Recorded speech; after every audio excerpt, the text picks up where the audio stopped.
ان کی باندی جو ہے نا وہ بکریاں چرا رہی تھی. بھیڑیا آیا اور بکری کھینچ کر لے گیا. باندی دھیان اور طرف ہو گیا اس کا, تو بھیڑیا آیا بکری ریوڑ میں سے کھینچ کر لے گیا. وہ کھڑے ہوئے دیکھ رہے تھے مدینہ کے مضافات میں. اب ان کو غصہ آیا, باندی کو جا کر کہا کہ تجھے پتہ ہی نہیں ہے کیا ہو رہا ہے, میرا نقصان ہو گیا. بھیڑیا آیا اور بکری لے کر چلا گیا. تو بے فکر کھڑی ہوئی تھی اور اس کو تھپڑ مار دی. تو اتنے میں پیچھے سے کسی نے آواز دی کہ تو زیادہ طاقتور بنتا ہے, ایک تجھ سے بھی زیادہ طاقتور ہے اوپر جو تجھے دیکھ رہا ہے. حضرت ابو مسعود انصاری رضی اللہ تعالیٰ نے پیچھے مڑ کے دیکھا تو وہ رسول اللہ صلی اللہ علیہ وسلم. تو حضرت ابو مسعود رضی اللہ تعالیٰ عنہ کو بڑی شرمندگی ہوئی. انہوں نے فوراً جو ہے اس باندی کو آزاد کر دی.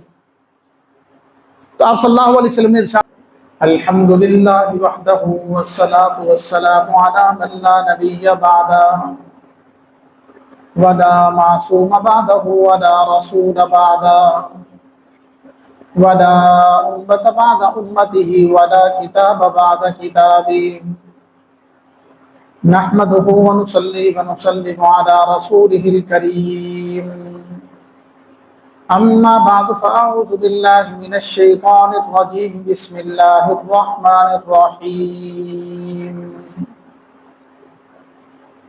نحن قسمنا بينهم معيشتهم في الحياة الدنيا ورفعنا بعضهم فوق بعض درجات ليتخذ بعضهم بعضا سخريا ورحمة ربك خير مما يجمعون وقال النبي صلى الله عليه وسلم آتوا الأجير أجره قبل أن يجف عرقه أو كما قال رسول الله صلى الله عليه وسلم صدق الله مولانا العظيم وبلغنا رسوله النبي الكريم ونحن على ذلك لمن الشاهدين والشاكرين والحمد لله رب العالمين.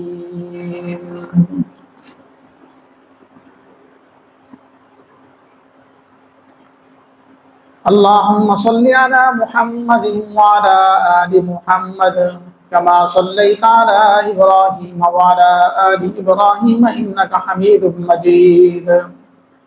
اللهم بارك على محمد وعلى آل محمد كما باركت على إبراهيم وعلى آل إبراهيم إنك حميد مجيد. اللہ کے ساتھ تکریم و تعظیم واجب الاحترام معزز و مکرم دوستوں اور بزرگوں،